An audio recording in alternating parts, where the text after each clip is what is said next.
सरकारी नौकरी पाने के लिए और एक अच्छा नागरिक बनने के लिए संविधान की अनुसूची का आपको अच्छे से याद होना बहुत जरूरी है। बहुत कम समय में आपके सपने को साकार करने के लिए, बिल्कुल फ्री में आपके सपने को साकार करने के लिए मैं आपका साथी आ गया हूं, आपको सही तरीके से एक रिदम में, एक टेक्निक वे में पढ़ाने के लिए और अनुसूची को याद करवाने के लिए।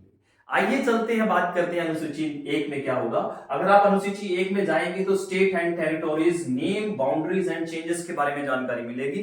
भारत में जितने भी राज्य हैं, जैसे 28 स्टेट्स हैं यहाँ पे, उनका नाम क्या होगा, वो कैसे जुड़े हुए हैं, उनके बाउंड्रीज क्या होंगे, अगर उनकी बाउंड्रीज में बदलाव करना है तो वो कैसे होगा, उसकी पूरी जानकारी आप नंबर 1 पर जाकर के अनुसूची के एक पार्ट में, फर्स्ट पार्ट में जाकर के देख सकते हैं। पार्ट सॉरी नहीं, नंबर 1 में जाकर के देख सकते हैं।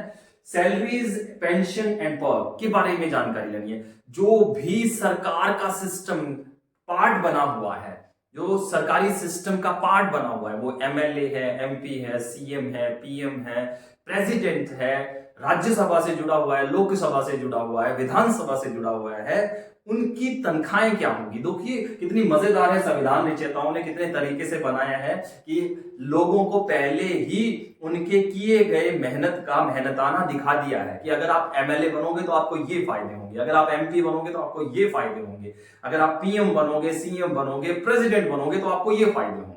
देखिए कितना टेक्निकल बनाया है हमारी इस अनुसूची को। आप जितना इसके बारे में गहराई से सोचेंगे उतना आनंद मिलेगा और हंसेंगे आप कि हमारे पूर्वज कितने अच्छे थे, कितने पढ़े लिखे थे। और इसमें सबसे बड़ी भूमिका डॉक्टर बी.आर. अम्बेडकर की है, जिसको हर भारतीय को सल्यूट करना चाहिए, जो भी पढ़े लिखे इंसान की कदर करता है। दोस्तों अगर वो ना होते तो शायद संविधान जैसा ना होता जैसा है, और इतना लोग फायदा ना उठा पा रहे होते बिना संविधान को पढ़े। जिस दिन इस संविधान को पढ़ने वाले ज्यादा पैदा हो गए, जिस दिन इस संविधान के लिए आवाज उठाने वाले लोग ज्यादा हो गए, इसको समझने वाले लोग ज्यादा हो गए, हकीकत में उस दिन ये संविधान अपने पूर्वजों के किए गए काम का फायदा आने वाली पीढ़ियों को दिला पाएगा।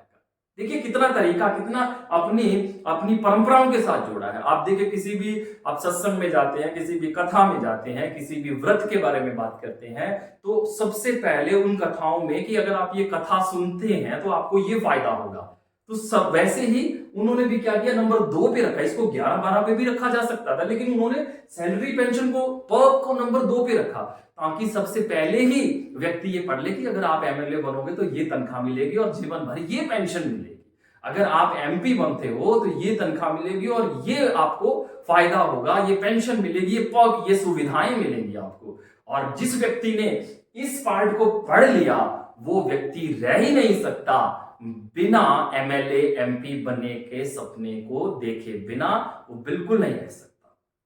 तो सबसे पहला काम, सल्यूट कीजिए उन लोगों के ऊपर जिन्होंने इस तरीके से इस अनुसूची को तैयार किया है। अब तनख्वाह तो ले ली आप लोगों ने, आप अपना पेट तो भर लिया, पेंशन तो ले ली, लेकिन आपको जिम्मेवार बनाने के लिए कि आप जनता की सेवा करें, उसके लिए आपको शपथ ग्रहण करनी होगी। तो पूरी शपथ के बारे में जो जानकारी है, कौन किसको क्या शपथ दिलाएगा, ये नंबर 3 पर लिखा गया है, जाकर के देख लीजिए। राष्ट्रपति किसको शपथ दिलाएगा, अगर हमारे गवर्नर हैं वो किनको शपथ दिलाएंगे, जो स्टेट गवर्नर्स होते हैं वो किनको शपथ दिलाएंगे। तो ये सारी जानकारी पूरी अगर आप चाहते हैं तो नंबर 3 पे जाकर के आराम से बैठकर पढ़ लीजिए, आपको क्लियर हो जाएगा। नंबर 4 पे सीटों का बंटवारा, कहां की सीटों का बंटवारा, राज्यसभा हो, राज्य हो या फिर यूनियन टेरिटरीज हो, उनमें कितनी सीटें होंगी, उन सभी सीटों का बंटवारा अगर आप जानना चाहते हो, अगर समझना चाहते हो, तो सीधे सीधे नंबर 4 पे चले जाइए। अब ये स्टेट में बंटवारा तो हो गया सीटों का, राज्यसभा में भी हो गया, यूनियन टेरिटरीज में हो गया, तो उनमें संरक्षण जो लोग बहुत पीछे रह गए हैं, मुख्य धारा में नहीं आ पा रहे हैं, यानी कि एससी एसटी, उनके एरिया को कौन संभालेगा, उनकी जिम्मेवारी कौन लेगा, तो उसकी पूरी जानकारी आपको मिलेगी नंबर 5 पे। सोचते जाइए किस तरीके से जोड़ जोड़ करके उन्होंने इस चीज को सामने रखा हुआ है। नंबर 6 पे special focus on east north state. देखिए कुछ स्टेट ऐसी हैं जो पूर्व और उत्तर के बीच में आ जाती हैं, उनको स्पेशल संरक्षण दिया गया है, उनको स्पेशल डोनेशन, स्पेशल बेनिफिट दिए गए हैं संविधान के अंदर, क्योंकि वो बहुत पीछे रह गए हैं बहुत पिछड़े हुए थे उस वक्त भी, और उनको मुख्य धारा में लाने के लिए, देश का प्रगतिशील इलाका एरिया बनाने के लिए संविधान निर्माताओं ने उनको भी स्पेशल इंटेंशन दिलवाया। और वो कौन से स्टेट हैं? आसाम है, मेघालय है, त्रिपुरा है, मिजोरम है। ये 4 स्टेट ऐसे हैं जिनको आपको याद कर लेना चाहिए, जो नंबर 6 में स्पेशल फोकस, स्पेशल इंटेंशन इनको दिया गया है। नंबर 7 की बात करें तो partition of power and responsibility of union, state and concurrent list. ये सारी जानकारी आपको कहां मिलेगी? नंबर 7 पे। स्टेट के पास कौन सी शक्तियां होंगी और उनकी जिम्मेवारियां क्या होंगी, सेंटर के पास कौन सी पावर होंगी और उनके पास कौन सी रिस्पॉन्सिबिलिटीज होंगी। तो ये पूरी डिटेल अगर आप जानना चाहते हैं, मायने स्टेट कौन से काम कर सकती है और सेंटर कौन से काम कर सकती है, इसकी पूरी जानकारी छोटा सा मैं आइडिया बता देता हूं। स्टेट की अगर बात करें तो एक आम नागरिक के लिए स्टेट काम कर रही है, तो रोटी, कपड़ा और मकान, सेहत, सुरक्षा, शिक्षा की रिस्पॉन्सिबिलिटी जो रहेगी वो स्टेट और सेंट्रल गवर्नमेंट दोनों के पास रहेगी। इसी तरीके से अगर आर्मी है तो आर्मी कौन रख सकता है? वो सेंट्रल गवर्नमेंट रखेगी, स्टेट गवर्नमेंट आर्मी नहीं रखेगी। करेंसी प्रिंटिंग का जो काम होगा वो सेंट्रल गवर्नमेंट करेगी, ना कि स्टेट गवर्नमेंट करेगी।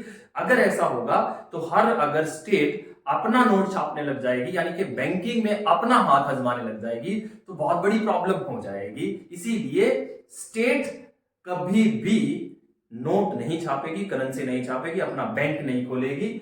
अगर ये काम होगा तो सिर्फ और सिर्फ सेंट्रल गवर्नमेंट के पास होगा। वेपन रखना, उनके एनिमेशन तैयार करना, उनका संरक्षण करना, उनका स्टोरेज करना, उनका इस्तेमाल, उनका डिस्ट्रीब्यूशन करना, ये सेंट्रल गवर्नमेंट के हाथ में रहेगा, ना कि स्टेट गवर्नमेंट के हाथ में। इसी तरीके से रेलवे का, एयरपोर्ट का, नेचुरल रिसोर्स का, पानी का जो बंटवारा होगा, पानी कहां से जाएगा, नदियों का कितना पानी किसको मिलेगा, ये सेंट्रल गवर्नमेंट के हाथ में रहेगा, ना कि स्टेट गवर्नमेंट के। और इसकी पूरी व्याख्या अगर आप जानना चाहते हो, पूरी डिटेल में जानना चाहते हो, तो नंबर 7 पे चले जाइए, आपको सब पता लग जाएगा। नंबर 8 पे भाषाओं की पूरी जानकारी, कौन सी भाषाएं हैं, किस स्टेट की कौन सी भाषा है और उसको मान्यता मिली हुई है, कैसे मान्यता मिली हुई है। तो जैसे 22 लैंग्वेज को, हमारे लैंग्वेजेस को मान्यताएं मिली है, इसकी पूरा लिस्ट जो मिलेगा आपको नंबर 8 पे मिलेगा। नंबर 9 पे अगर हम बात करें तो लैंड रिफॉर्म, भूमि संरक्षण की बात होगी और बंधुआ मजदूरी की बात होगी, तो उसकी पूरी जानकारी आपको नंबर 9 पे मिल जाएगी।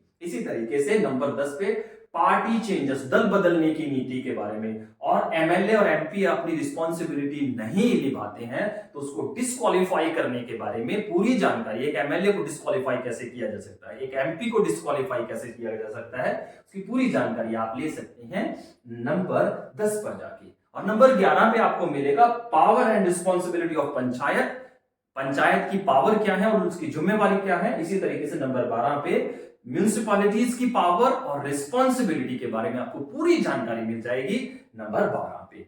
साल के 12 महीने होते हैं और 12 ही अनुसूची के अंदर पॉइंट लिखे गए हैं जो पूरे संविधान को आपके सामने रख देती हैं। अगर आप इसको पढ़ लेते हैं, ध्यान से समझ लेते हैं, अपना हाथ से लिख लेते हैं, तो जीवन भर के लिए याद हो जाएगा। स्टेट के बारे में जानकारी नंबर 1 में, सैलरी के बारे में जानकारी नंबर 2 में, कसम के बारे में जानकारी नंबर 3 में, सीटों का बंटवारा 4 नंबर पे, एससी एक्ट के बारे में 5 नंबर पे, special focus on state, east northern state के बारे में जानकारी 6 पे, partition of power and responsibility state और यूनियन और कॉन्करेंट के लिस्ट जो है वो वहां पे जारी रखी गई है, वहां पढ़ लीजिए। भाषाओं के बारे में 8 नंबर पे, लैंड रिफॉर्म के बारे में 9 नंबर पे, 10 नंबर पे पार्टी, दल बदलने वाले और डिस्क्वालीफाई करने के लिए एमएलए एमपी को कैसे आप डिस्क्वालीफाई कर सकते हैं, तो यहां पे लिखा गया नंबर 10 पे।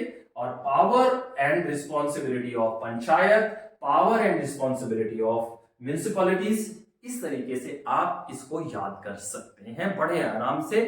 बस एक बार पढ़ लीजिए, अपने हाथ से लिख लीजिए, सुबह दोपहर शाम उस लिखे हुए आपको अपने दिमाग से पढ़ लीजिए।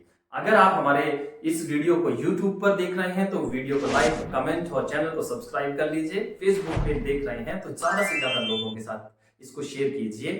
आपका दिया हुआ साथ लोगों के सपने को साकार करने में, एक बेहतर उनको नागरिक बनाने में उनकी मदद करेगा। तो हमारे साथ आइए, फ्री में पढ़िए और सरकारी नौकरियों की तैयारी कीजिए।